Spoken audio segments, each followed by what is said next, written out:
Um homem que já teve milhões perdeu tudo. A empresa, a casa, os sapatos, até a dignidade. E foi parar dormindo numa praça pública, abraçado aos 2 filhos pequenos, com uma sacola de plástico como única bagagem. Mas o que ninguém esperava era quem apareceu naquele banco. A mesma mulher que ele deixou ser humilhada. A mesma mulher que foi demitida sem receber um centavo, acusada de um crime que nunca cometeu. E o que ela fez a seguir vai mudar o jeito que você enxerga o perdão para sempre. Antes de continuar, se inscreve no canal agora, aperta o like e me conta nos comentários. Você teria ajudado essa pessoa? Isso me ajuda demais a continuar trazendo histórias assim para você todo dia. Agora vamos à história. Teresa Cruz saiu da clínica às 6 da tarde. Jogou a bolsa de tecido no ombro e caminhou pela Avenida Paulista com o passo firme de quem sabe exatamente onde vai chegar. O que a esperava era um apartamento pequeno, limpo, seu, com uma janela que dava para um quintal com vasos de plantas e uma geladeira com comida dentro. Teresa agradecia por isso todo dia, sem dizer em voz alta, porque tinha aprendido faz tempo que o que parece pouco para alguns é tudo para outros. Ela entrou no Parque Trianon pelo caminho da fonte, como fazia toda tarde. O trajeto pelo parque acrescentava 5 minutos na volta para casa, mas tirava todo o barulho da avenida. Teresa precisava desses 5 minutos de árvores, de pássaros e de bancos vazios para limpar a cabeça antes de chegar em casa. Mas naquela tarde, o banco do fundo não estava vazio. Havia um homem sentado na extremidade direita, ou recostado no encosto de ferro, com os 2 braços envolvendo 2 crianças dormindo que se aconchegavam no corpo dele como se fosse a única coisa sólida no mundo. O homem tinha barba de semanas, uma camiseta cinza que um dia foi branca, calça social manchada nos joelhos e sapatos de couro que já foram caros, mas que agora tinham a sola se soltando e o cadarço partido. Do lado, no chão, uma sacola preta com roupa e uma garrafa d'água pela metade. Teresa parou a 3 metros. Algo na forma dos ombros daquele homem, no jeito que ele inclinava a cabeça enquanto dormia, no tamanho das mãos que abraçavam as crianças com uma força que não afrouxava nem no sono, fez ela sentir algo gelado no fundo do estômago. Um reconhecimento que o corpo faz antes da mente, como quando você ouve uma música que não lembra, mas que a sua pele conhece. Ela deu mais 2 passos. Olhou as mãos do homem. Grandes, largas, com os nós dos dedos marcados e as unhas sujas.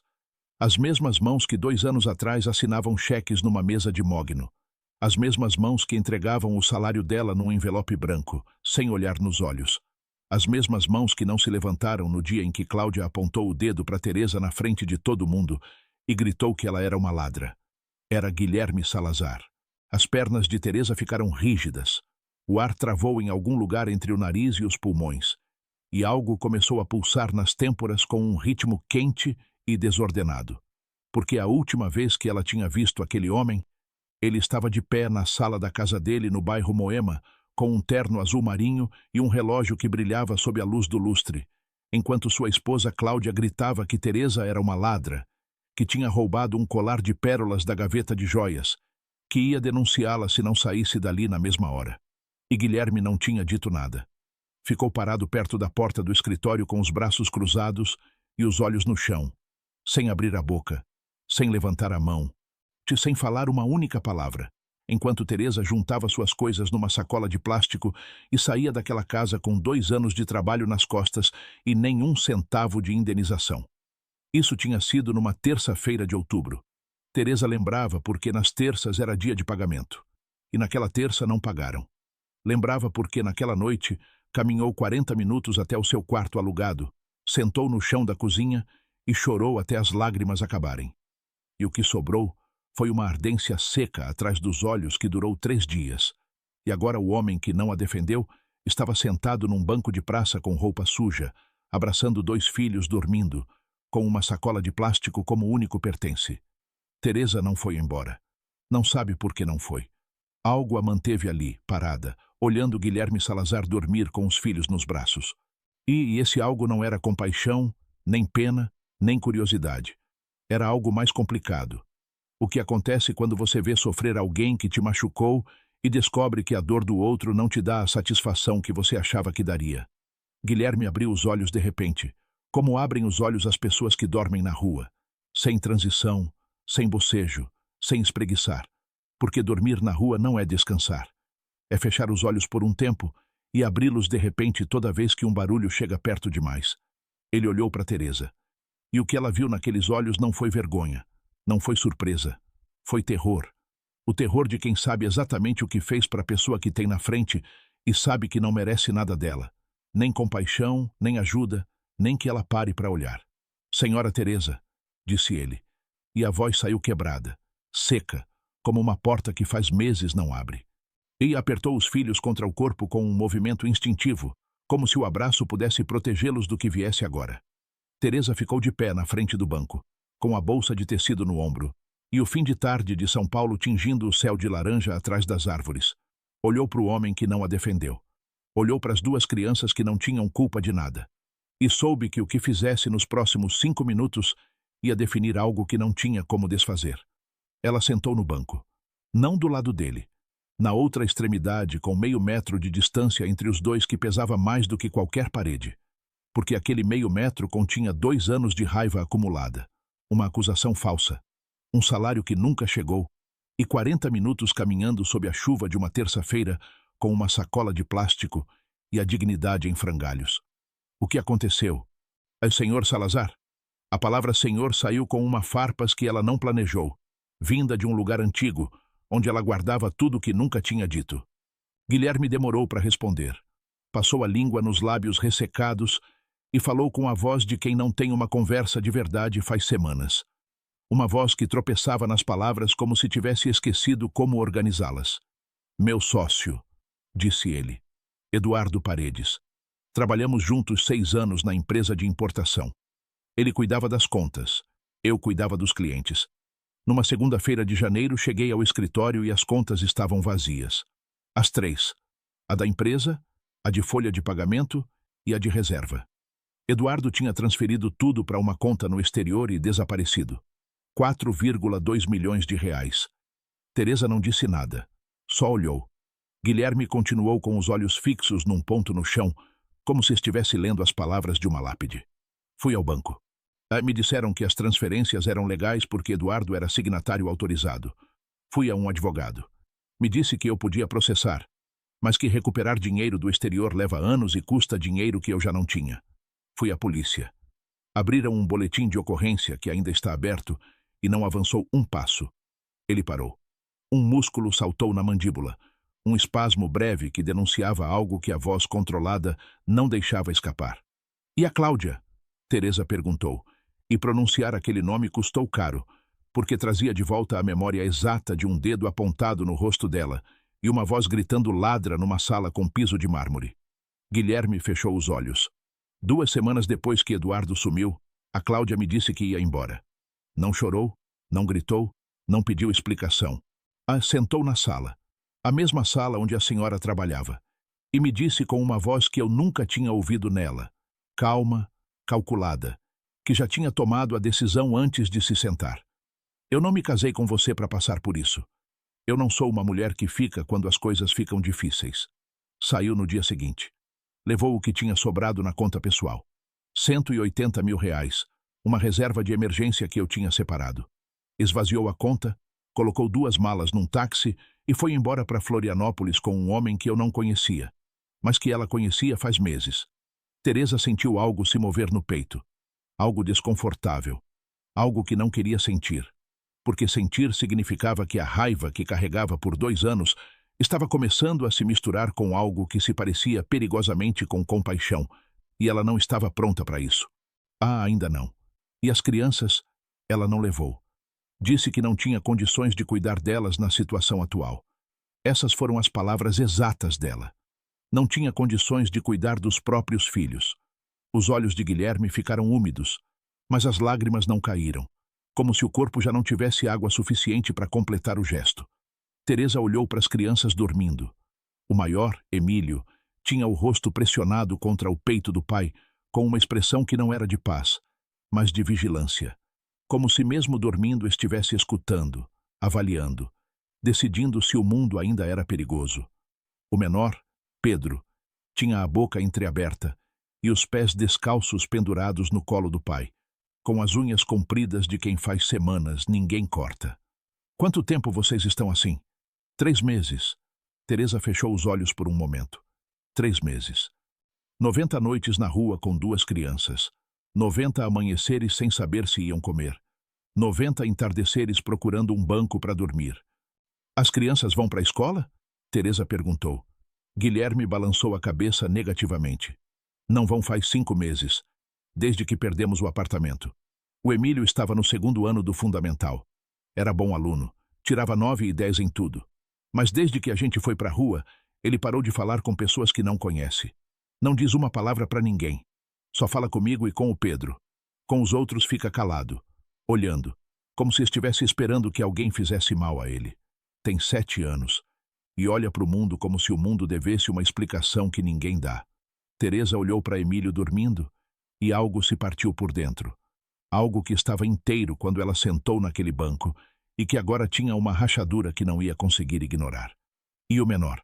O Pedro tem 4 anos. Ele não entende o que aconteceu. Os não entende por que a gente não mora mais numa casa, porque ele não tem o quarto dele, porque não tem brinquedo. A única coisa que ele entende é que antes tinha algo e agora não tem. Guilherme parou. Algo se quebrou na voz dele. Um estalo pequeno, como um galho seco que alguém pisa num bosque silencioso. Toda noite, senhora Teresa. Toda noite, sem exceção, antes de dormir, ele me olha e faz a mesma pergunta. Ele parou de novo. Respirou fundo. Pai, você já achou a nossa casa? A frase entrou em Teresa como um prego quente atravessando o peito de lado a lado. Porque aquela frase não era só a pergunta de uma criança de 4 anos para o pai. Era uma acusação involuntária, inocente, devastadora, que Guilherme recebia toda noite como uma sentença que se repete e que ele não pode recorrer, porque não tem resposta, não tem casa, não tem endereço, não tem nada que possa oferecer ao filho, exceto 2 braços que abraçam num banco de praça enquanto a temperatura cai e o orvalho da madrugada molha a roupa. E ali, sentada na outra extremidade daquele banco com 0,5 metro de distância, que continha 2 anos de dor, Teresa olhou para Guilherme Salazar e viu algo que não esperava ver. Não viu o homem do terno azul marinho que não a defendeu. Não viu o empresário que assinava cheques sem olhar para ela. Não viu o patrão que deixou a esposa chamá-la de ladra. Viu um pai que tinha vendido tudo que tinha, peça por peça, para que os filhos comessem. Um pai que abraçava as crianças com os 2 braços, formando um escudo contra o frio. Um pai que não comia para que eles comessem, porque Teresa soube disso sem precisar perguntar. E soube pela forma como a roupa pendurava no corpo, pelas bochechas fundas, pelos pulsos finos que antes eram grossos. Soube porque ela mesma tinha feito isso muitas vezes, pulado refeições para que outros comessem, e reconhecia os sinais com a precisão de quem os viveu na própria pele. Teresa se levantou do banco e disse algo que não tinha planejado dizer, algo que saiu de um lugar que não controlava. Vem com as crianças, eu faço um jantar. Só essa noite. Guilherme olhou para ela como se ela tivesse falado em outro idioma. O quê? Que venha com as crianças para o meu apartamento. Faço alguma coisa para comer. Dormem sob um teto essa noite e amanhã a gente vê. Guilherme não se mexeu. Ficou sentado com os braços em volta das crianças e algo cruzou o rosto dele que Teresa reconheceu, porque ela tinha sentido isso muitas vezes, a humilhação de precisar do que não consegue pedir. Senhora Teresa, a senhora não precisa fazer isso. Eu sei o que a gente fez com a senhora. A senhora não me deve nada. Teresa o olhou com os olhos firmes, sem suavizar a voz, sem oferecer consolo. Não faço por você, senhor Salazar. Faço por eles. E apontou para as crianças dormindo com um movimento de queixo que não deixava espaço para interpretação. Guilherme baixou o olhar. Depois, acordou Emílio com um toque suave no ombro. O menino abriu os olhos de repente como o pai, com aquele alerta instantâneo de quem aprendeu que dormir fundo é um luxo perigoso. Olhou para Teresa. Não disse nada. Só avaliou, com aqueles olhos grandes e atentos que registravam tudo sem piscar. Depois, olhou para o pai, buscando uma confirmação de que a mulher na frente não era uma ameaça. Guilherme assentiu com a cabeça. Emílio desceu do banco sem falar.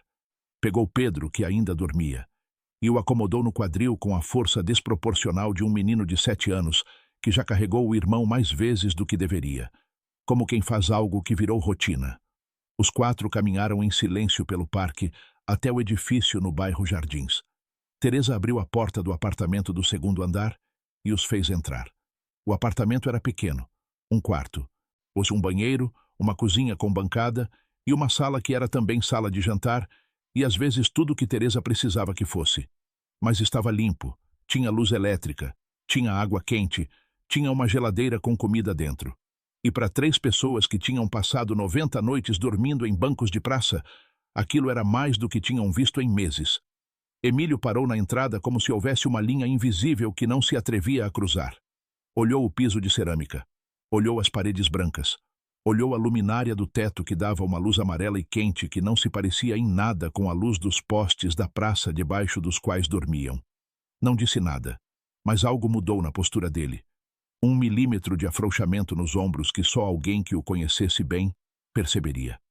Pedro acordou nos braços do irmão, mas olhou em volta com os olhos meio abertos e disse com a voz pastosa do sono: "Pai, você já achou a nossa casa?" Guilherme se agachou, colocou a mão na cabeça do filho e disse: "A gente está na casa de uma amiga, filho. Vamos jantar." Teresa foi para a cozinha. Aqueceu feijão, fez arroz branco, esquentou tortilhas no fogão e colocou um copo de leite para cada criança. Não era um jantar especial, mas quando colocou os pratos na mesa e as crianças sentaram, algo aconteceu que ela não esperava. Pedro agarrou o pão com as 2 mãos e mordeu com uma urgência que não era fome normal. Era a fome de quem não sabe se vai ter outra refeição depois dessa. Emílio não comeu de imediato. Primeiro olhou para o pai. Guilherme estava de pé perto da bancada, com os braços ao lado do corpo, olhando os pratos. "Come, pai", disse Emílio. Foram as primeiras palavras que Teresa ouviu dele. Saíram com uma voz rouca, baixa, enferrujada de meses sem uso. E não eram palavras para Teresa. Eram para o pai. Porque Emílio sabia o que todo filho de pai que passa fome sabe, que o pai não estava comendo. Que as noites no banco em que Guilherme dizia "já jantei", "não estou com fome", eram mentira. E Emílio, que não falava com estranhos, tinha guardado essa verdade dentro dele durante meses, como se guardam as coisas que pesam demais para serem ditas em voz alta. Guilherme sentou e comeu. Teresa lavou os pratos enquanto Guilherme deitava as crianças na única cama do apartamento, com os lençóis limpos que cheiravam a amaciante. Pedro dormiu em menos de 1 minuto. Emílio demorou mais. Ficou de costas, olhando o teto, com os olhos abertos, processando algo que não sabia como nomear. Depois fechou os olhos, e algo suavizou a expressão. Algo parecido com alívio, mas mais frágil, como gelo fino sobre água que ainda não tem certeza se aguenta o peso. Às 2 da madrugada, Teresa acordou no sofá onde tinha se deitado com uma coberta e um travesseiro. Um som a acordou, um gemido baixo, entrecortado, vindo do quarto. Ela se levantou e abriu a porta. Emílio estava sentado na cama com o rosto vermelho e o corpo tremendo. Guilherme já estava acordado, com a mão na testa do filho e a expressão de quem sabe que algo está errado, mas não tem recursos para fazer nada. "Está ardendo", disse Guilherme com a voz tensa, controlada, como corda de violão prestes a arrebentar. Teresa encostou o dorso da mão no pescoço de Emílio, nas bochechas, no peito. O peito subia e descia rápido demais, e cada respiração saía com um chiado fino, agudo, como ar passando por um tubo estreito demais. "A gente vai para o hospital. Agora." Carregaram as crianças, Guilherme com Emílio no colo, Teresa com Pedro dormindo no ombro, e caminharam 6 quarteirões até a clínica onde Teresa trabalhava, entrando pela porta da emergência com a autoridade de quem conhece cada corredor, cada médico, cada enfermeiro de plantão. O médico de plantão examinou Emílio em 10 minutos. Infecção respiratória aguda. Provavelmente tem dias assim e foi piorando. Os pulmões estão congestionados. Precisa de antibiótico intravenoso, nebulização e observação mínima de 24 horas. Depois olhou para Guilherme. Olhou a roupa suja, os sapatos com a sola soltando. Pedro dormindo na cadeira de plástico da sala de espera. "Vocês têm endereço fixo?" Guilherme não respondeu. O silêncio durou 3 segundos que pesaram como 3 anos. Teresa interveio. Estão comigo. Deu o endereço do apartamento, seu nome, seu número de funcionária da clínica. O médico assentiu, mas algo mudou na expressão dele. Senhora Cruz, por protocolo do hospital preciso notificar o conselho tutelar. Quando um menor é atendido na emergência sem endereço fixo registrado, é automático. Não é decisão minha. Teresa sentiu algo esfriar no centro do peito. Um frio que não vinha do ar-condicionado do hospital, mas de algo mais fundo. O medo de ver um sistema feito para proteger se transformar numa ameaça. Às 8 da manhã, com Emílio estabilizado numa cama com soro no braço e máscara de nebulização no rosto, uma mulher de cabelo preso e pasta azul apareceu na porta do quarto. Sou a assistente social, doutora Mendes, do Conselho Tutelar. Vim pela notificação do hospital referente aos menores Salazar. Ela olhou Guilherme sentado na cadeira ao lado da cama, com Pedro dormindo no colo. Olhou a roupa. Olhou os sapatos. Olhou tudo que uma assistente social é treinada para ver em 5 segundos. Senhor Salazar, se os menores não tiverem endereço fixo e condições mínimas de moradia, somos obrigados por lei a encaminhá-los a um abrigo temporário até que a situação se regularize. Os Guilherme apertou Pedro contra o peito com tanta força que o menino se queixou dormindo. E Teresa, parada na porta do quarto com os braços cruzados, não como escudo, mas como decisão, soube que o que tinha começado como uma noite só tinha acabado de se tornar algo muito maior, muito mais complicado e muito mais necessário do que ela estava preparada para enfrentar.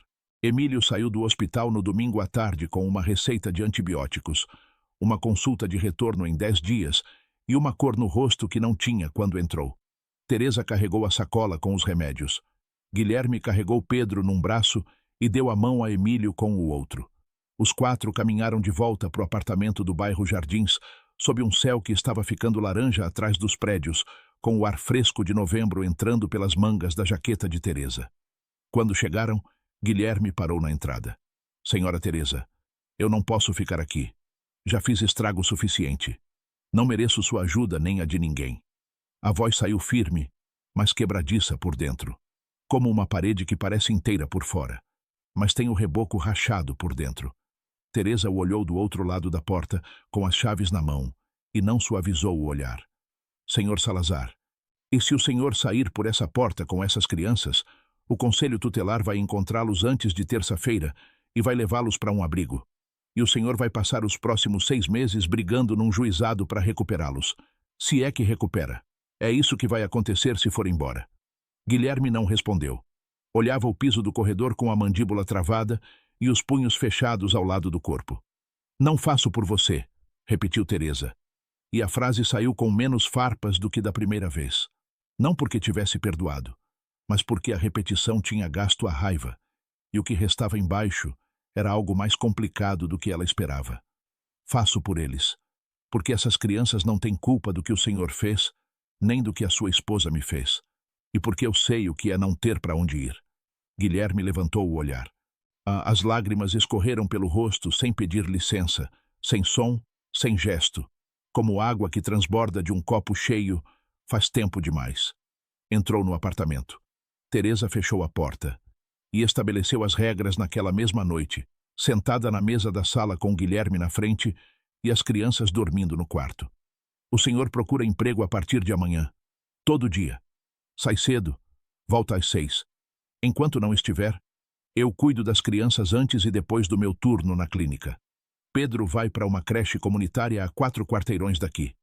Emílio fica aqui descansando, até se recuperar totalmente, e depois vemos a escola. O aluguel fico eu pagando. A comida a gente divide. O senhor não é meu convidado, senhor Salazar. É uma pessoa que precisa de um teto e que vai me ajudar a manter esse apartamento funcionando enquanto estiver aqui. Ficou claro? Guilherme assentiu sem falar. Mas algo mudou nos olhos dele. Algo que Teresa não soube nomear. Algo parecido com a primeira vez que alguém te trata como um adulto responsável depois de meses sendo tratado como um problema. Na segunda-feira seguinte, Guilherme saiu do apartamento às 7 da manhã com a única camisa limpa que Teresa tinha separado de uma sacola de doação, uma calça um pouco curta e os sapatos com a sola soltando que eram tudo que tinha. Bateu em portas de lanchonetes, lojas, oficinas, depósitos, obras. Em todo lugar a resposta era a mesma. Não temos vaga. Deixa o contato. A gente liga. Ninguém ligou.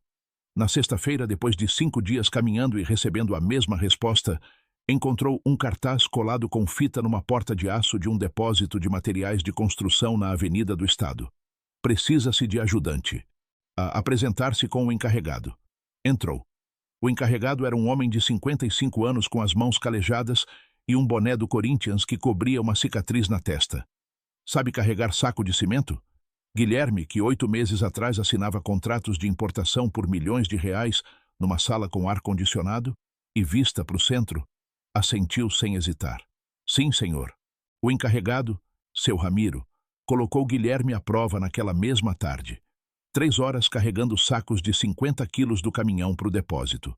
Quando terminou, Guilherme tinha as mãos destruídas, as costas ardendo e o corpo encharcado de suor, que cheirava a cimento e poeira. Seu Ramiro o olhou, assentiu com a cabeça e disse: Te pago 1.800 por semana. Segunda a sábado, 7 às 3. Começa na segunda. Guilherme aceitou sem negociar, porque 1.800 reais por semana era mais do que tinha tido em 3 meses, e porque a dignidade, Teresa estava lhe ensinando sem querer, não está em quanto te pagam. Está no fato de que te pagam por algo que você fez com as próprias mãos. Naquela noite chegou ao apartamento às 6 com uma sacola de pão doce comprada com os 100 reais que seu Ramiro tinha adiantado. Teresa estava na cozinha fazendo sopa de macarrão. Pedro estava no chão da sala montando uma torre com copos plásticos que Teresa tinha guardado para ele. Emílio estava no sofá com uma coberta nas pernas e um livro de contos que Teresa tinha trazido da clínica. Um livro que alguém tinha doado para a sala de espera e que ficava meses sem ninguém abrir. Quando Guilherme entrou, Emílio levantou os olhos do livro e algo mudou no rosto dele. Não um sorriso, algo anterior ao sorriso. Algo parecido com uma porta que se abre 1 centímetro. Não de todo, mas o suficiente para entrar um fio de luz. Semanas foram passando. Guilherme começou a fazer algo que ninguém pediu. Toda manhã, antes de ir para o depósito às 6h30, varria o apartamento inteiro, esfregava o piso da cozinha, lavava os pratos da noite anterior, dobrava as cobertas e organizava os sapatos perto da porta. Fazia tudo em silêncio, com a meticulosidade de quem está tentando pagar uma dívida que sabe que não se paga com dinheiro, mas com atos pequenos, repetidos, constantes, que vão se empilhando um sobre o outro como os sacos de cimento que carregava no depósito. Teresa inscreveu Pedro na creche comunitária. Era um espaço pequeno na planta baixa de uma vila a 4 quarteirões, com 15 crianças, 2 educadoras e um pátio com um escorregador amarelo. Pedro entrou de mãos dadas com Teresa no primeiro dia. Olhou para o escorregador com os olhos arregalados e disse: Isso é meu? É de todo mundo, disse Teresa. Pedro a olhou com uma seriedade que não era normal para uma criança de 4 anos, como se estivesse avaliando se todo mundo incluía ele. Depois, caminhou até o escorregador e subiu sem ajuda. E Teresa o viu descer, e o sorriso que apareceu no rosto do menino ao chegar embaixo apagou algo nela por dentro, algo escuro e velho que não sabia que ainda carregava. Uma madrugada, às 3 da manhã, Teresa acordou no sofá. Algo a tinha acordado. Não um gemido como na noite da febre. Era uma voz. A voz de Emílio falando dormindo. Teresa se aproximou da porta do quarto e ouviu uma única palavra dita num sussurro que mal se distinguia da respiração. Obrigado. Não soube se Emílio estava falando para ela, para o pai, para a cama, para o teto, ou para algo que só uma criança de 7 anos que passou meses sem teto consegue entender. Mas aquela palavra, dita dormindo, sem plateia, sem intenção, pesou no silêncio da madrugada, como pesam as coisas que são verdade. A visita do conselho tutelar chegou numa quarta-feira de manhã, há 12 dias depois da noite no hospital. A doutora Mendes entrou no apartamento com a pasta azul e uma colega nova com um tablet. Olhou a sala, a cozinha, abriu a geladeira, conferiu o banheiro, entrou no quarto onde as 2 camas individuais estavam arrumadas com lençóis limpos. Depois se sentou na mesa e pediu que as crianças estivessem presentes. Pedro caminhou até Guilherme e agarrou a perna dele com os 2 punhos, mas não se escondeu atrás. Ficou ao lado, olhando com cautela. Emílio estava no sofá com o livro fechado no colo. Quando as duas mulheres entraram, seu corpo tensionou como uma corda puxada de repente. Os ombros subiram, as mãos fecharam sobre o livro, e os olhos se fixaram na doutora Mendes com uma intensidade que não era agressiva. Era defensiva. O olhar de quem está calculando a distância até a porta. Tu, por via das dúvidas, em por que o pai estava chorando, caminhou até Guilherme e puxou a calça manchada de cimento. Pai, por que você está chorando? Você já achou a nossa casa? E Guilherme se abaixou, abraçou Pedro com um braço e estendeu o outro para Emílio, que caminhou até ele e se deixou abraçar com o livro de contos ainda apertado na mão. Os três ficaram ali, no chão da cozinha, abraçados com a roupa suja e as lágrimas misturadas, e os corpos apertados formando algo que não tem nome, mas que é mais forte do que qualquer casa. Teresa falou. Doutora Mendes abriu a bolsa de tecido e tirou um envelope de papel pardo que tinha preparado há 3 dias. Dentro, um documento com o carimbo do cartório. Dei entrada nos trâmites como responsável temporária do domicílio para os menores Emílio e Pedro Salazar. Este apartamento está alugado no meu nome. As contas de água, luz e gás estão no meu nome. Meu emprego na clínica está documentado. As crianças têm endereço legal, adulto responsável com renda comprovável e condições dignas de moradia. Está tudo aqui. A doutora Mendes pegou o envelope, leu o documento em silêncio por 1 minuto que durou uma eternidade. Depois, olhou para Teresa. A senhora é parente dos menores? Não. Sou a ex-empregada doméstica da família. Fui demitida há 2 anos sem indenização por uma acusação falsa. A doutora Mendes fez as perguntas de protocolo. Onde as crianças dormiam? Quem cuidava delas enquanto o pai trabalhava? Se estavam inscritas na escola. Guilherme respondeu tudo com cuidado. Pedro na creche. Emílio ainda em recuperação, mas escola já sendo providenciada. Senhor Salazar, disse a assistente social, preciso ser honesta com o senhor. A situação melhorou em relação à notificação do hospital, isso é evidente. Mas o fato de o senhor não ter emprego formal registrado, não ter moradia própria e as crianças não estarem em escola regular são fatores que complicam a avaliação. Precisamos de garantias de estabilidade para fechar o processo favoravelmente. A palavra fechar caiu em Guilherme como um golpe surdo no centro do peito, porque a alternativa a fechar favoravelmente era não fechar. E não fechar significava mais visitas, mais avaliações, mais pessoas com pastas e tablets decidindo se ele era suficiente para ser pai dos próprios filhos. Guilherme abriu a boca para responder.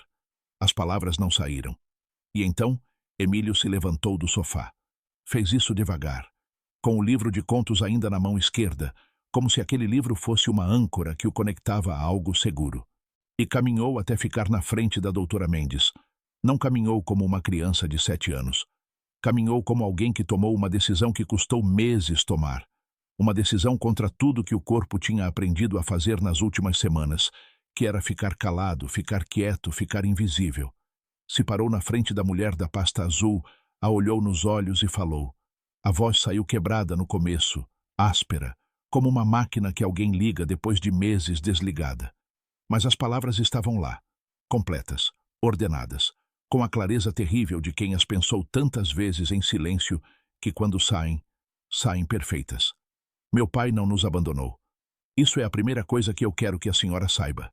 Meu pai não nos abandonou. Quem foi embora foi minha mãe. Ela se foi. Ela parou de atender o telefone. Ela pegou as malas e não voltou.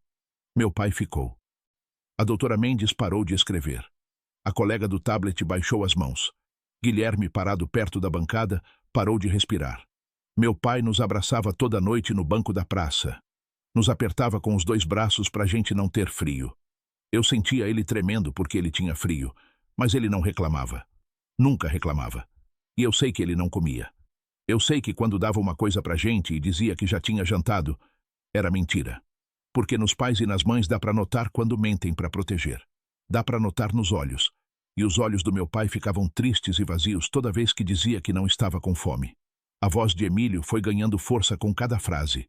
Como um rio que começa num fio d'água e vai se alargando até que já não dá mais pra cruzar a pé. Não levem a gente do meu pai. Por favor. Ele não tem casa, não tem dinheiro. Ara não tem carro. Não tem nada do que tinha antes, mas ele tem a gente e a gente tem ele. E isso é tudo que a gente precisa. Não levem a gente do meu pai. A doutora Mendes baixou a pasta azul até as joelhas com as folhas viradas para baixo, como se de repente o documento pesasse mais do que conseguia segurar. A colega ficou imóvel com os dedos suspensos sobre a tela, os olhos brilhando de algo que não era profissional. Guilherme estava recostado na bancada com o rosto desfeito, os nós dos dedos brancos de tanto apertar a beira do mosaico, e as lágrimas descendo pela barba sem controle, sem som, como uma represa que se rompe em silêncio.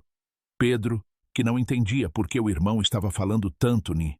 A doutora Mendes olhou para Teresa durante 3 segundos, com uma expressão que não era de julgamento. Era de algo mais próximo ao espanto. O espanto de quem passa anos lendo processos e, pela primeira vez, vê algo que não cabe em nenhum formulário. Depois olhou para Guilherme abraçado aos filhos no chão. Olhou o apartamento limpo, as camas arrumadas, a geladeira com comida, Pedro agarrado no pescoço do pai, Emílio com o livro na mão e a voz recém-recuperada. Vou incluir tudo isso no processo, disse ela. Faremos mais uma visita de acompanhamento em 30 dias. Mas o que vejo aqui, senhora Cruz, é suficiente por agora. Guardou a pasta, se levantou e antes de sair parou na porta e disse algo que não estava em nenhum protocolo. Cuidem-se, os 4. Quando a porta se fechou, o apartamento ficou num silêncio que não era vazio, era cheio. E um silêncio que continha tudo o que tinha acontecido e tudo o que aquilo significava. Teresa se recostou na parede do corredor e fechou os olhos. E pela primeira vez em 2 anos, as lágrimas que saíram não eram de raiva nem de dor. Eram de algo que ela não sabia que ainda conseguia sentir. Os meses que se seguiram foram os primeiros que pareceram normais, com aquela fragilidade preciosa das coisas que se reconstroem depois de quebrar. Guilherme virou supervisor no depósito quando seu Ramiro abriu uma segunda unidade no bairro e precisou de alguém de confiança. Guilherme conhecia cada saco de cimento, cada tubo, cada entrega, porque tinha carregado tudo com as próprias mãos. E esse conhecimento que nasce do corpo vale mais do que qualquer diploma na parede. Emílio voltou para a escola. E a professora mandou um bilhete para Teresa 3 semanas depois. Emílio leu em voz alta hoje. Os outros alunos aplaudiram e ele ficou vermelho, mas não parou de ler. Acho que esse menino vai ficar bem. Teresa teve que se virar para o outro lado para ninguém a ver apertar os olhos com os dedos. Pedro parou de perguntar pela casa. A pergunta foi sumindo, substituída por outras mais de criança de 4 anos. Por que a lua sai à noite? Por que as formigas andam em fila? Por que a senhora Teresa acorda tão cedo se ainda está escuro? E numa noite, quando Guilherme o deitou e disse boa noite, Pedro agarrou a mão do pai e falou: Pai, eu gosto dessa casa. Guilherme beijou a testa do filho sem responder, porque tinha aprendido que há momentos que se honram em silêncio. Num domingo de tarde, meses depois, Guilherme e Teresa estavam sentados no banco da praça, o mesmo banco, compartilhando um café que ele tinha preparado de manhã.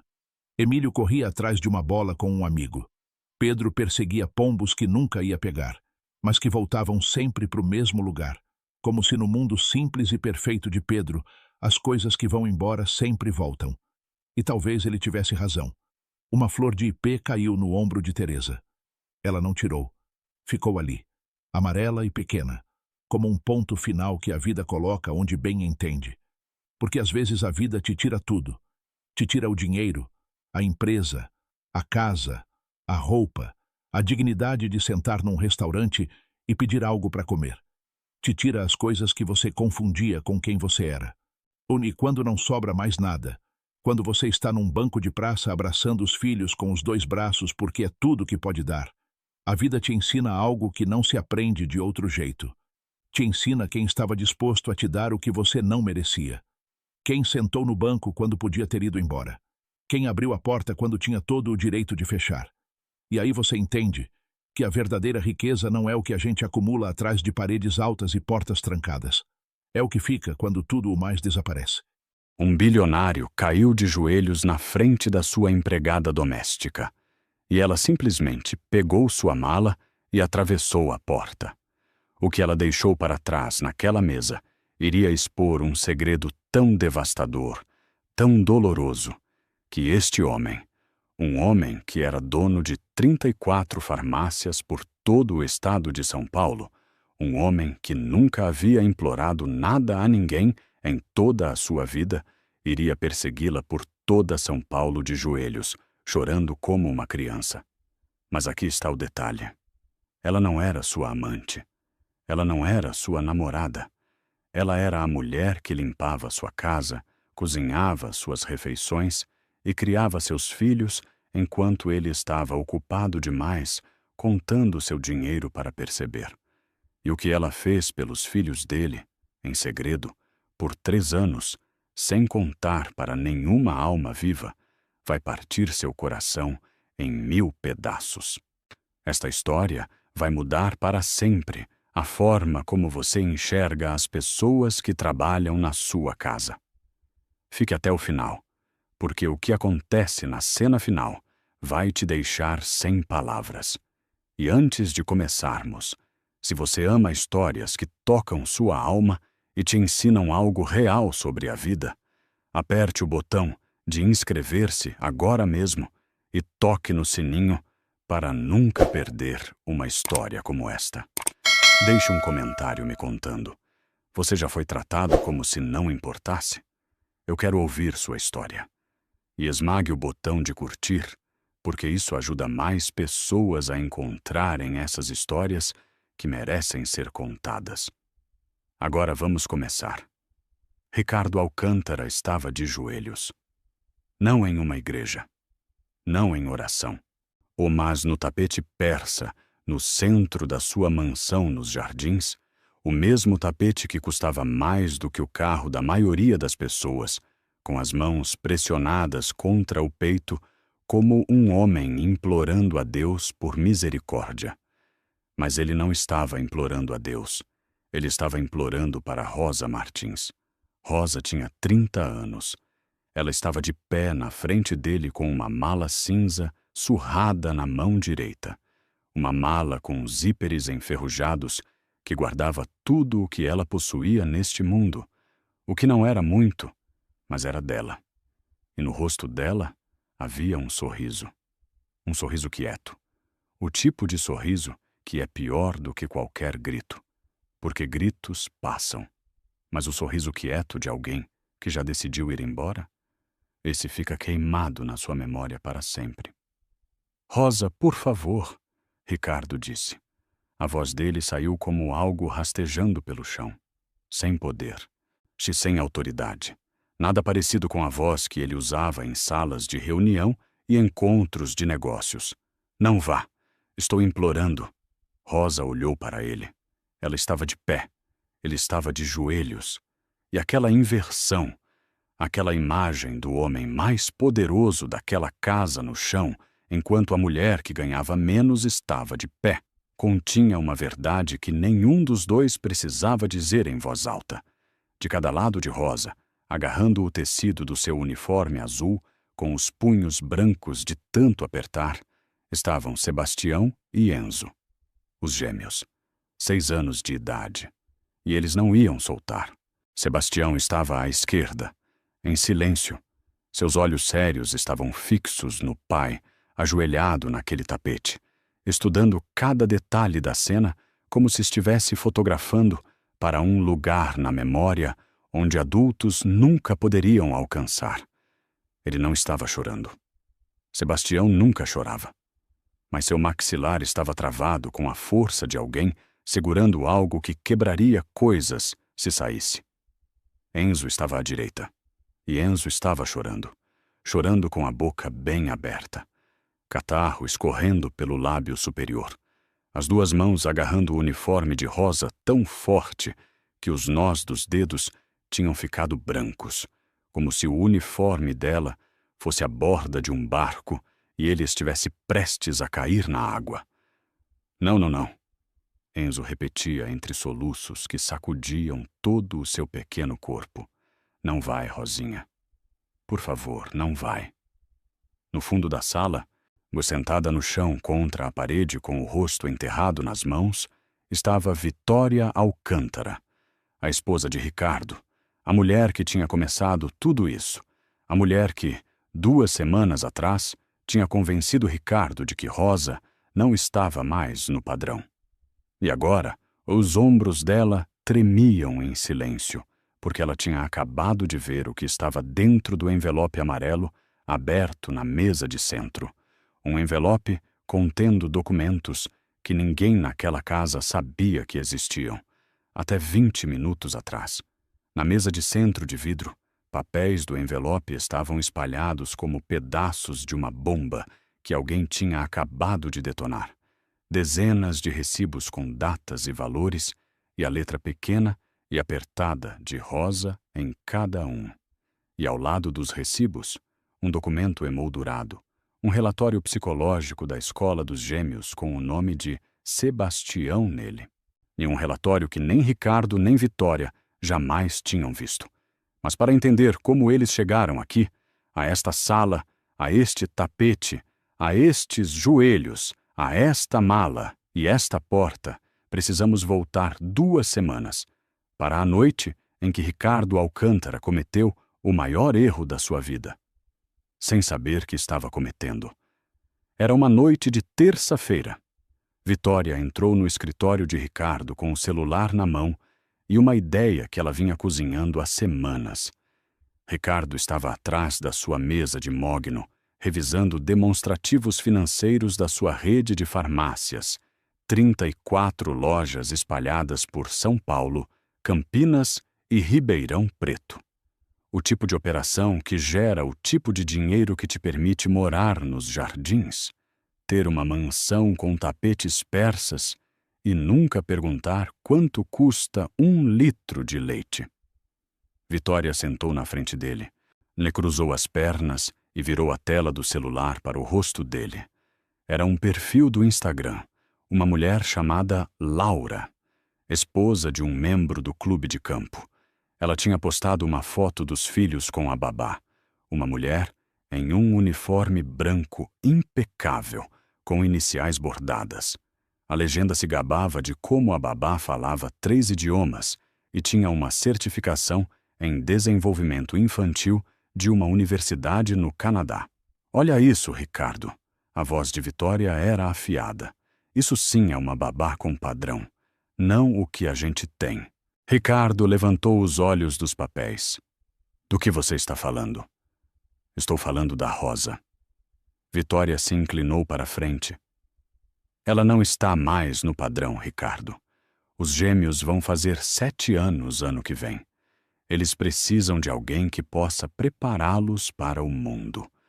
Não uma moça do interior que cozinha e põe eles para dormir.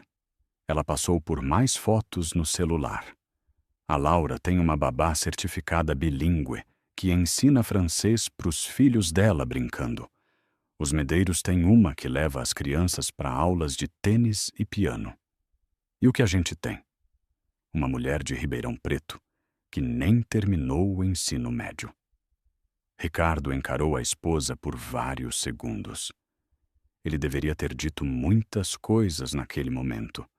Ele deveria ter dito que Rosa cuidava dos gêmeos há 3 anos, sem faltar um único dia. Ele deveria ter dito que os meninos a adoravam. Ou ele deveria ter dito que uma babá bilíngue com certificado canadense não garante que uma criança se sinta amada. Mas Ricardo Alcântara era um homem que tinha construído toda a sua vida em um princípio simples. Resolve rápido e passa para o próximo problema. Assuntos domésticos eram território de Vitória. Ele fornecia o dinheiro. Ela tomava as decisões da casa. Era assim que funcionava há 8 anos de casamento. E era assim que ia continuar. Porque mudar essa dinâmica exigia uma conversa que Ricardo não tinha nenhum interesse em ter. Tá bom, ele disse. Procura uma agência e contrata quem você quiser. Mas você que conta para Rosa. Não. A voz de Vitória era gelo. Você que conta, né? Você é o empregador. E assim, com a mesma facilidade com que assinaria um pedido de compra de 500 caixas de medicamento, Ricardo Alcântara assinou a demissão da mulher que estava segurando a família dele, enquanto ele não estava olhando. Ele chamou Rosa no escritório na quarta-feira de manhã, às 10. Ela entrou usando o avental, mãos ainda úmidas, de lavar a louça do café da manhã. Ela ficou de pé, na frente da mesa dele, com as costas retas e as mãos cruzadas sobre o avental. A postura de alguém que aprendeu que quando o patrão te chama no escritório, nunca é boa notícia. Rosa, decidimos fazer uma mudança no cuidado das crianças. Ricardo disse, sem encontrar os olhos dela. Vamos contratar alguém mais especializada. Vou te dar um mês inteiro de acerto e uma carta de recomendação. Rosa não se mexeu. O rosto dela não mudou. As mãos dela não tremeram. Ela olhou para ele com olhos que viam coisas que ele não conseguia imaginar. Olhos que guardavam uma dor que ela jamais mostraria na frente de alguém que tinha acabado de demiti-la como se estivesse cancelando uma assinatura de TV a cabo. Tudo bem, senhor, Rosa disse. A voz dela saiu firme, sem falha, sem reprovação. Apenas a dignidade de alguém que sabe que discutir com um homem que já decidiu é desperdiçar energia que ela precisa para outras coisas. Só peço uma coisa. Gostaria de me despedir das crianças. Ricardo abriu a boca para dizer sim, mas Vitória apareceu na porta como se estivesse esperando, atrás da parede, pelo momento exato para entrar. É melhor fazer um corte limpo, Rosa. A voz de Vitória era fria e definitiva. Crianças ficam confusas com despedidas longas. Você arruma suas coisas. A gente explica tudo para eles depois. Rosa olhou para Vitória. Depois olhou para Ricardo. Ela esperou 3 segundos que pesaram como pedras, dando a Ricardo uma última chance de dizer alguma coisa. De intervir. De fazer o que um pai deveria fazer quando alguém quer separar seus filhos da pessoa que cuida deles, sem deixá-los se despedir. Ricardo não disse nada. Ele baixou os olhos para os papéis na mesa e moveu uma pasta de um lado para o outro, fingindo que tinha algo importante para fazer, quando a única coisa que ele tinha era a covardia de um homem que não sabe dizer para a esposa que ela está errada. Rosa assentiu uma vez. Ela tirou o avental, dobrou em 3 partes iguais, com a mesma precisão que usava para dobrar tudo naquela casa, e colocou no canto da mesa. Depois, caminhou pelo corredor de serviço até seu quarto, guardou suas coisas na mala cinza, com os zíperes enferrujados, e saiu pela porta dos fundos da mansão, sem barulho, sem bater portas, sem chorar onde alguém pudesse ver, porque Rosa Martins não dava às pessoas que a machucavam o privilégio de ver sua dor. Naquela noite, os gêmeos correram para a cozinha, procurando Rosa para o lanche da tarde. A cozinha estava vazia.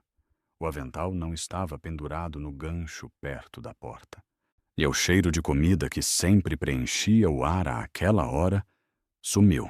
Sebastião parou na porta e ficou olhando para o gancho vazio por 5 segundos. Depois olhou para Enzo. Os gêmeos deram as mãos sem dizer uma palavra. Aquela linguagem silenciosa que gêmeos compartilham quando estão juntos cada segundo desde antes de nascer. E começaram a procurar. Procuraram no quarto dela. A cama estava arrumada. O armário estava vazio. Procuraram na lavanderia. Não estava lá. Procuraram no jardim, na garagem, na entrada da frente. Não estava lá.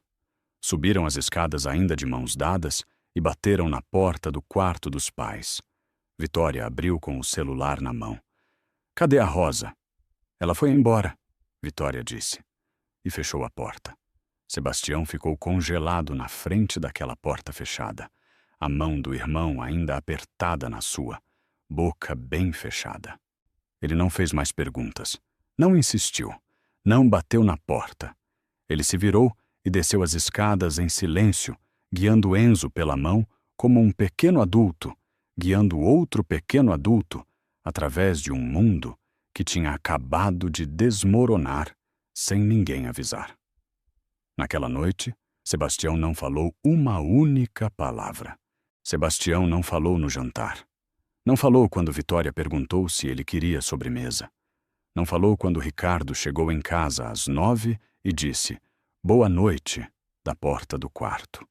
Ele não falou porque Sebastião tinha decidido, com aquela lógica silenciosa de crianças que processam o mundo observando em vez de falando, que palavras eram inúteis em uma casa onde pessoas importantes iam embora sem se despedir e ninguém te dava uma explicação. Enzo fez xixi na cama naquela noite, e na noite seguinte, e na seguinte.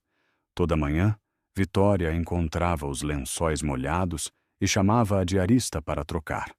E toda manhã, Enzo acordava com o rosto vermelho de vergonha e os olhos molhados. Um menino que sabia que algo estava errado com seu corpo, mas não sabia como parar. Porque Enzo era uma criança que sentia tudo com uma intensidade que seu corpo de 6 anos não conseguia conter. E o que ele não conseguia soltar pela boca, soltava do jeito que podia. A nova babá chegou na segunda-feira seguinte, às 8 da manhã. O nome dela era Daniela. 28 anos. Formação em educação infantil bilíngue. Um uniforme branco impecável com o nome bordado no bolso.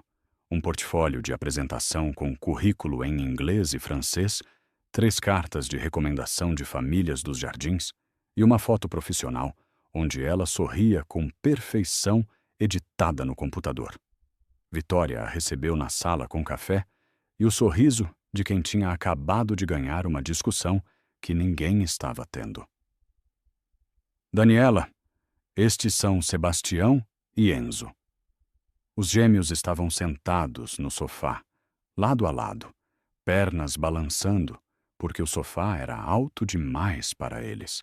O de mãos dadas, como sempre. Daniela se ajoelhou na frente deles com seu sorriso profissional ligado e disse em português perfeito: "Oi, meninos. Meu nome é Daniela. Vou ser a nova babá de vocês. Querem brincar de alguma coisa?" Sebastião não olhou para ela. Os olhos dele estavam fixos em um ponto no chão que não era um ponto de verdade. Apenas um lugar para onde sua mente ia quando não queria estar onde estava. Ele não falava há 5 dias. 5 dias de silêncio completo que tinham transformado o menino sério, mas comunicativo que ele costumava ser, em uma pequena estátua que respirava e comia e se movia, mas não emitia uma única palavra. Enzo olhou para ela. Olhou direto nos olhos dela com a intensidade que só crianças têm quando sentem emoções sem filtro, sem aquela camada de treinamento social que adultos colocam para esconder o que realmente pensam. E o que Enzo pensou, ele disse para Daniela com a mesma força que usava para chorar, para rir, para fazer tudo no volume máximo sem vergonha. "Você não é a Rosa." O grito ecoou pela sala da mansão como uma pedra jogada através de um vitral. Daniela durou 5 dias. No primeiro dia, os gêmeos se recusaram a sair do quarto para o café da manhã. No segundo dia, Enzo derrubou um copo de leite quando Daniela tentou sentar na cadeira da Rosa. A cadeira à esquerda, perto da janela da cozinha. Não foi um acidente. Enzo olhou direto nos olhos dela enquanto empurrava o copo com a palma aberta. No terceiro dia, Sebastião fez algo que não exigiu palavras. Quando Daniela tentou pentear o cabelo dele, ele gentilmente, mas firmemente, tirou o pente das mãos dela, colocou na mesa e foi para o banheiro pentear sozinho, mesmo que o resultado fosse um desastre de cabelos espetados em 3 direções. No quarto dia, Enzo se recusou a comer, não como um protesto dramático, mas como uma greve silenciosa que seu irmão tinha ensinado sem palavras. No quinto dia, Daniela pediu demissão. A segunda babá durou 4 dias. A terceira babá durou 2. 3 babás em 2 semanas, e a casa dos Alcântara ainda não tinha ninguém para cuidar dos gêmeos, porque Vitória não sabia como, e Ricardo não estava lá. Numa quinta-feira à noite, Ricardo subiu para dar boa noite aos gêmeos. Quando abriu a porta do quarto, encontrou Sebastião dormindo com um caderno aberto no peito e um giz de cera vermelho ainda apertado entre os dedos. Ricardo removeu o caderno com cuidado. Era um desenho. No centro da página havia uma figura alta em um vestido azul, com cabelo comprido e um sorriso enorme. De cada lado dela havia 2 pequenas figuras idênticas, dando as mãos com a figura do centro. Acima deles, nas letras tortas de uma criança de 6 anos, estava escrito: Minha família.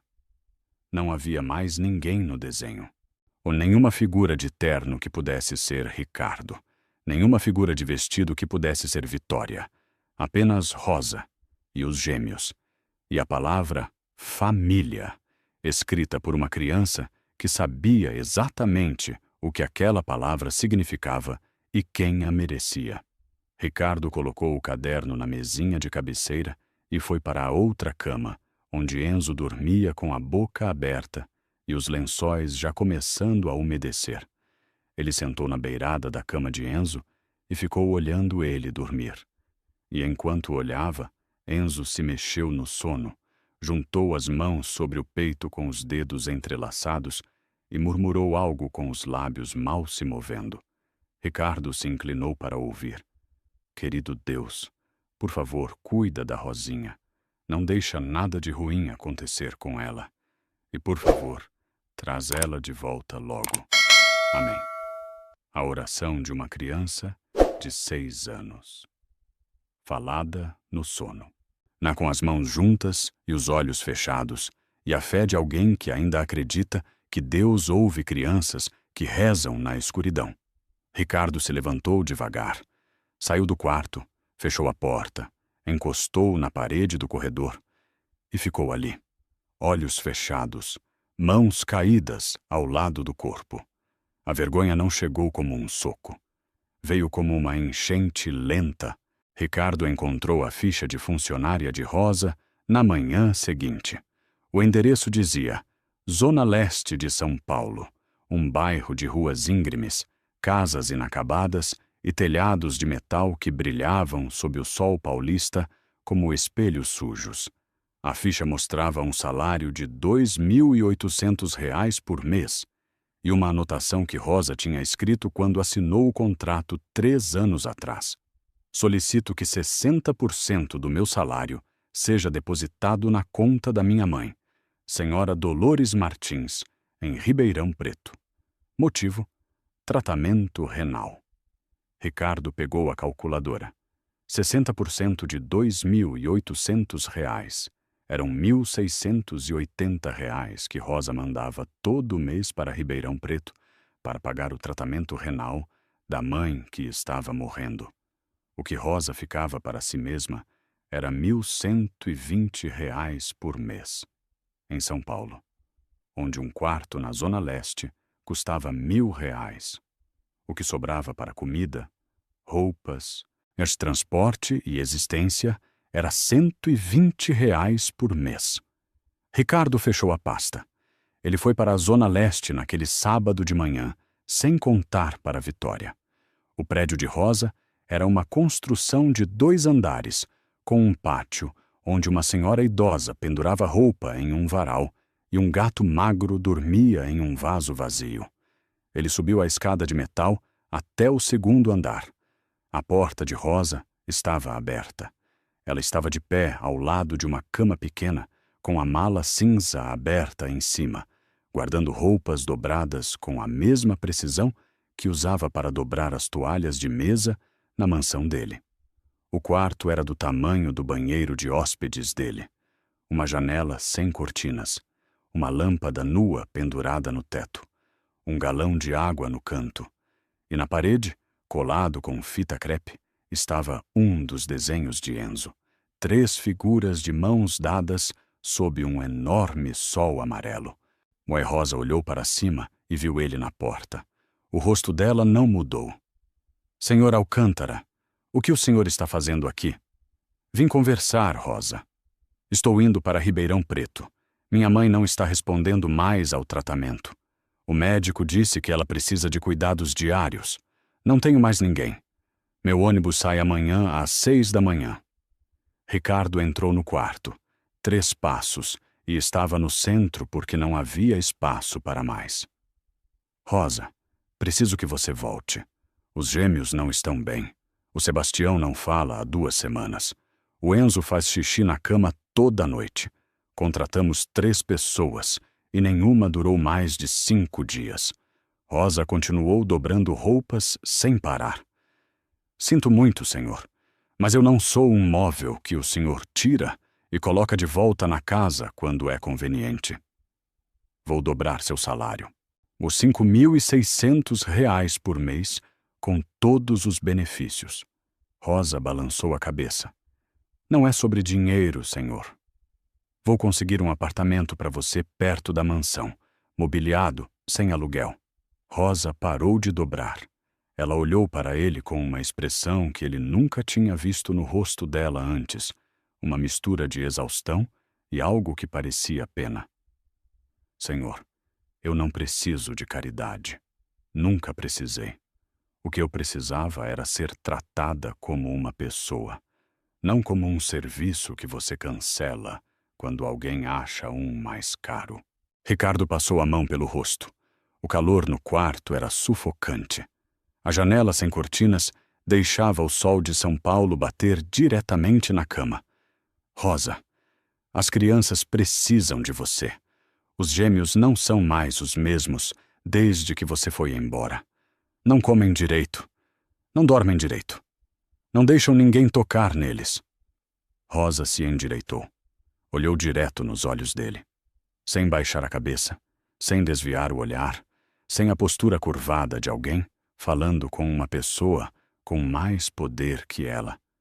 E disse algo que Ricardo Alcântara lembraria todo dia pelo resto da vida. As crianças precisam de um pai presente, senhor, não de uma funcionária para substituir um. As palavras entraram pelos ouvidos de Ricardo e viajaram até um lugar no estômago dele, onde as coisas que realmente doem ficam vivendo para sempre. A Rosa foi até a porta e abriu mais. Apenas o suficiente para Ricardo entender que a conversa tinha acabado. Por favor, vá embora, senhor. Preciso terminar de arrumar as malas. Meu ônibus sai cedo. Ricardo voltou dirigindo para os jardins.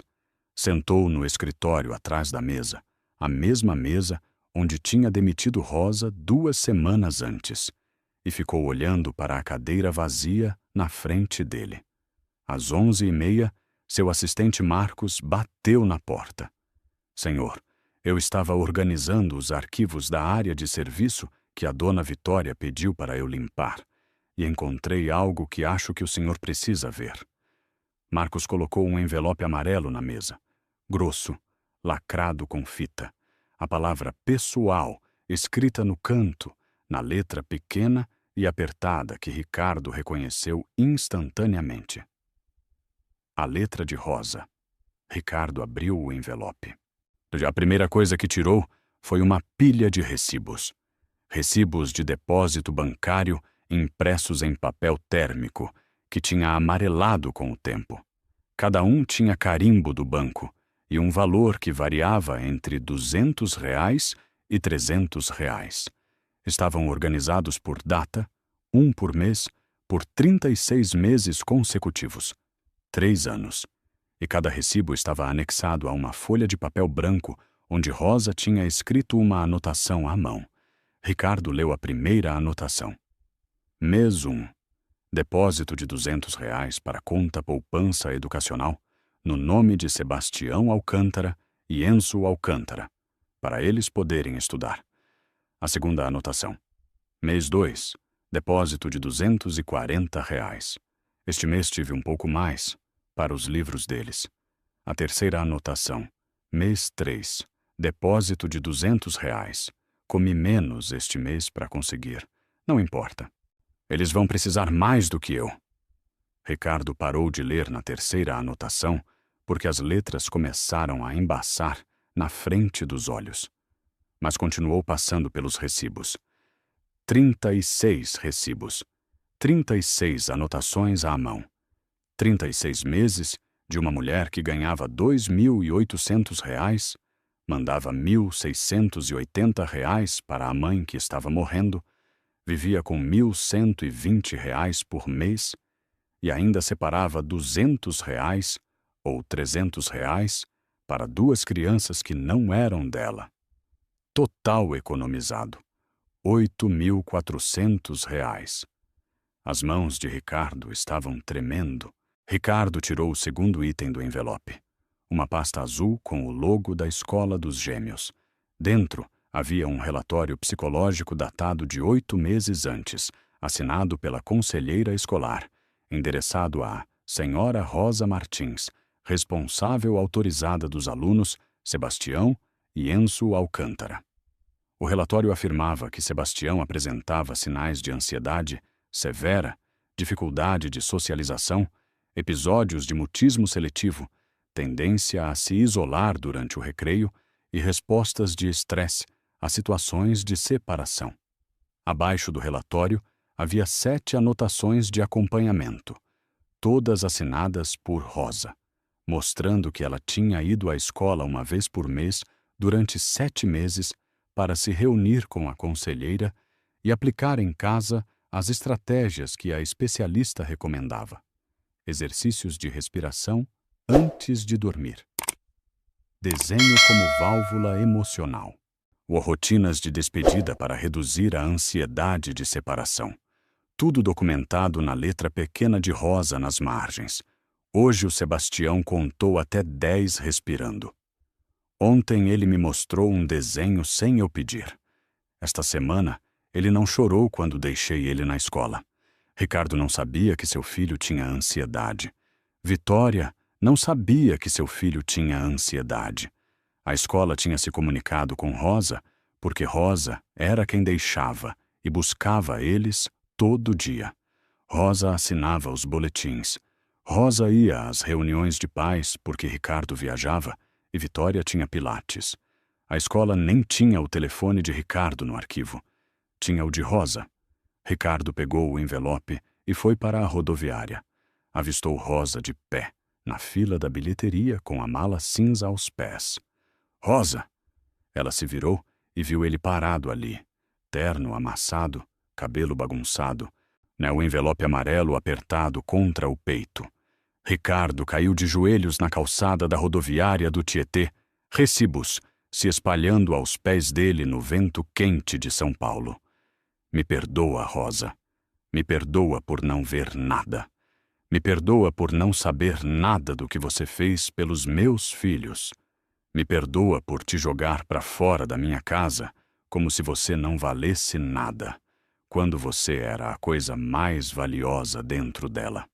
Rosa olhou para ele. Levanta, Senhor. Seus filhos precisam ver o Senhor de pé. Rosa não voltou naquele dia. Ela disse a Ricardo que precisava de uma noite para pensar. Se a resposta fosse sim, estaria na porta da mansão às 7 da manhã seguinte. Se não estivesse lá às 7, a resposta era não. Às 6h58 da manhã seguinte, Ricardo estava de pé no hall, olhando para a porta da frente. Os gêmeos estavam sentados na escada atrás dele de pijama, descalços, de mãos dadas. Às 7h em ponto, a campainha tocou. Rosa estava na entrada com a mala cinza em uma mão e um papel dobrado na outra. Antes de eu entrar, preciso que o senhor leia isso. Era uma lista com 3 pontos. 1. Contrato formal a R$ 6.000 mensais com todos os benefícios. 2. O senhor janta com seus filhos toda noite, sem celular, sem desculpas. 3. O senhor senta com Sebastião e Enzo para fazer lição de casa 3 vezes por semana e lê uma história para eles toda sexta à noite. Aceito, Ricardo disse. Os 3. 2 anos se passaram. Rosa tirou sua certificação como auxiliar educacional, estudando nos fins de semana em um programa de faculdade comunitária para mulheres que trabalham. Quando recebeu o certificado, ela emoldurou e pendurou na parede do quarto, ao lado de uma vela de Nossa Senhora Aparecida. Era o primeiro documento oficial com o nome dela que Rosa já tinha possuído, além da certidão de nascimento.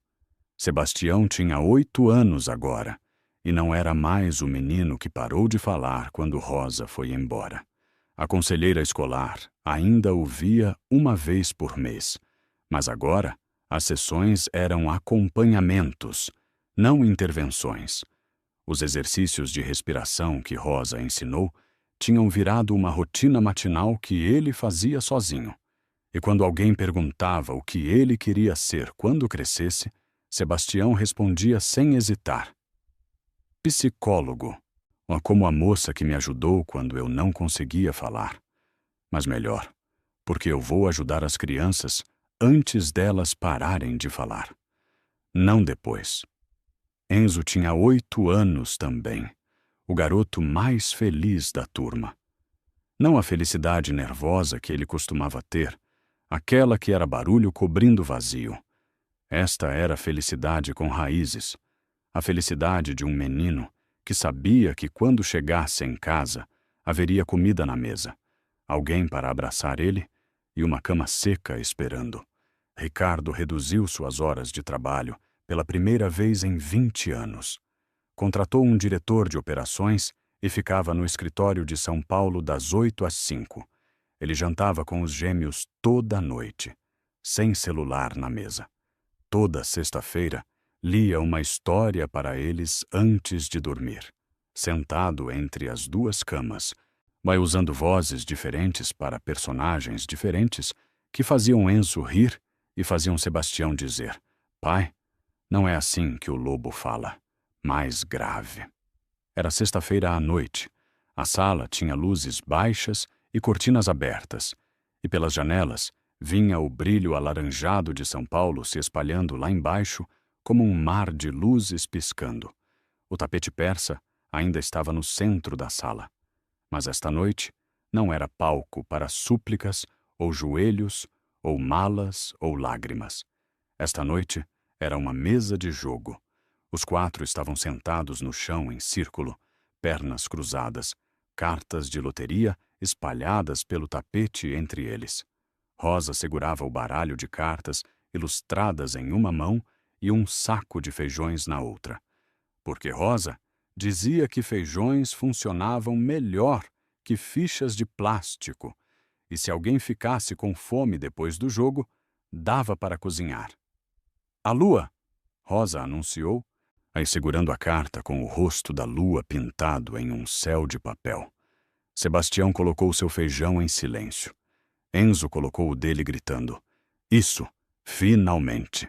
E Ricardo colocou o dele atrasado, porque estava olhando para Rosa em vez de olhar para a cartela.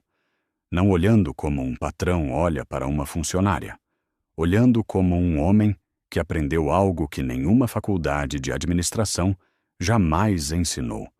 As coisas que realmente importam não podem ser compradas com dinheiro. São construídas com presença, com consistência, com aparecer todo dia para as pessoas que você escolheu amar. Loteria, Sebastião disse baixinho, e Rosa riu, cabeça jogada para trás, ombros tremendo, cartas caindo das mãos dela no tapete persa, porque às vezes você precisa perder alguém para entender o que tinha. E às vezes, só às vezes, a vida te dá uma segunda chance. E essa é a história de um bilionário que tinha tudo que o dinheiro podia comprar, mas quase perdeu a única coisa que realmente importava: sua família. Rosa não precisava de diploma ou título chique. Ela só precisava ser vista, ser valorizada, ser tratada como um ser humano. Então aqui está a minha pergunta para você. Você já se sentiu invisível para as pessoas que mais deveriam ter te enxergado? Deixe a sua história nos comentários abaixo. Eu leio cada um deles. Se este vídeo tocou seu coração, esmague o botão de curtir e se inscreva para mais histórias que nos lembram do que realmente importa na vida. Compartilhe com alguém que precisa ouvir isso hoje. Até a próxima.